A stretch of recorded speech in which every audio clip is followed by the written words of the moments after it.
Okay, in the last chapter, we have seen the advantages of e-commerce. Now, in this, let's see the disadvantages of e-commerce.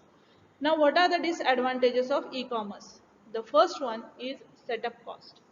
The setup cost of hardware and software, the training cost of employees, the constant maintenance and upkeep are all quite expensive. That means, suppose we are using any software, suppose we are running a business and we are using e-commerce facility, then we require the hardware as well as the software. We require the employees, the training for the employees. We require the constant maintenance of all the hardware as well as the updations of software, and upkeep are all quite expensive. These are all the expensive things. So there is an increase in the setup cost for the e-commerce. The second one is the physical presence. This lack of a person touch can be a disadvantage for many types of services and products like interior designing or the jewelry business. So suppose we are going to buy any particular jewelry item, then we can't touch the item or we can't feel the item or we can't wear it. So this is one of the disadvantage for the e-commerce, that physical presence is not there. Automatically we have to see, we have to buy, and we have to place an order for the particular product. The third one is security. Now, as the security is the most another concept or another area of concern, because it gives you the privacy. So if you are doing any net banking or any transaction through the internet, then there are chances for hacking. Credit card theft, identity theft, that remain big concerns with the customers. So if you purchase any product, suppose say from the Amazon.in I have purchased a product which costs 20,000, and if I get the particular product and when I open the box, then instead of that product I get something else. So this is one of the disadvantage of e-commerce. Next one is goods delivery. There are they may arrive some problem with the fulfillment of the order. Even after the order is placed, there can be problems with shipping, delivery, mix-ups. This leaves the customers unhappy and dissatisfied. For example, if I ordered a product and within 7 to 8 days it is given that you will receive the product.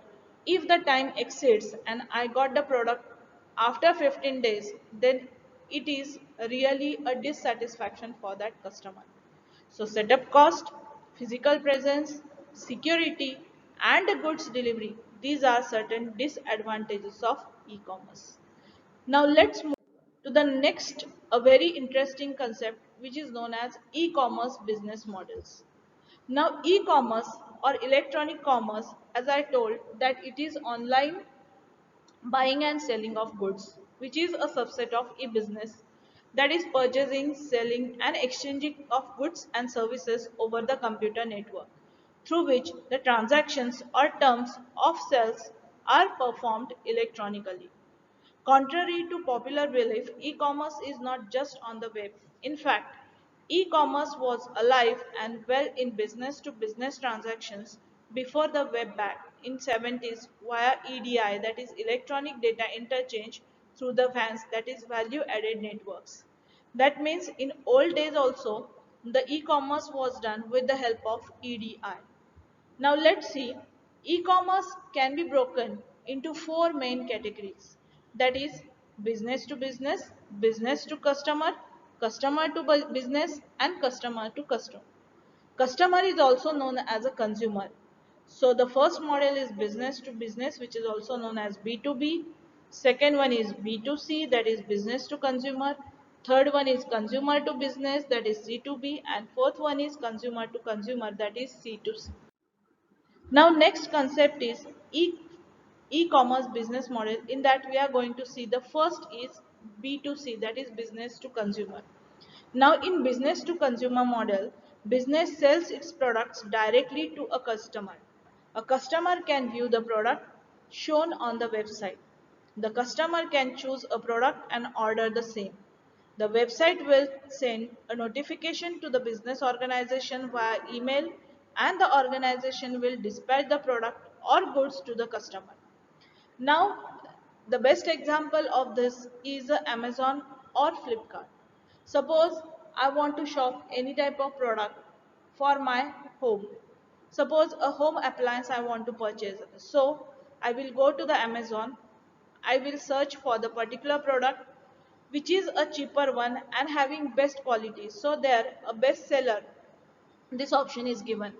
So if you want to purchase any product, so just click on that product and add to cart. Suppose you want to buy more products, so same way you search and add it to the cart.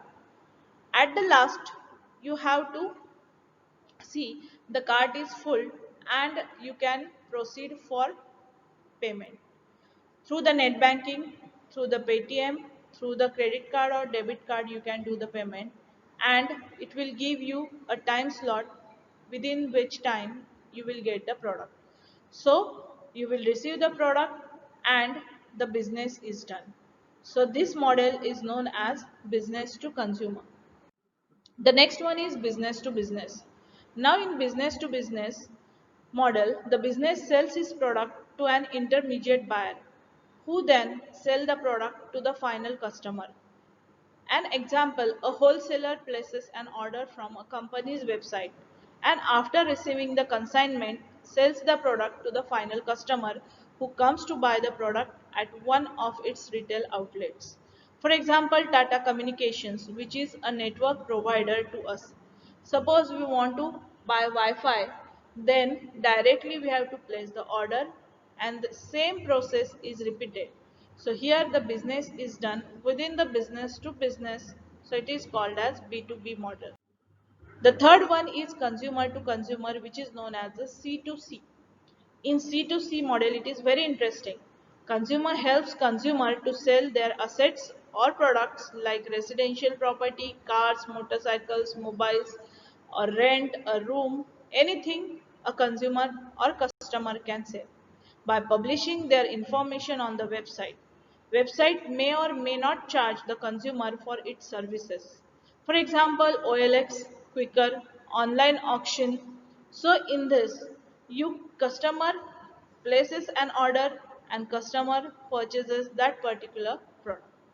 So here this is done within consumer to consumer. So it is known as C2C model.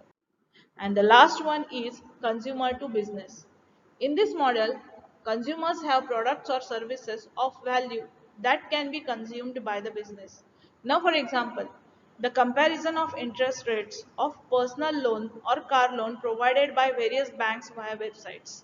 A business organization who fulfills the consumer's requirement within the specified budget approaches the customer and provides its services. For example, a blog can be written by an author for a business to improve the sales of the products. eBay is the best example. Now, I will specify it more clearly. Suppose I want to purchase a property and for that I required a bank loan. So I will go through the particular website and searches the rate of interest for the loan. The particular company which offers me a least interest rate, I will go with that. I will call the particular person. The customer executives will come to my home.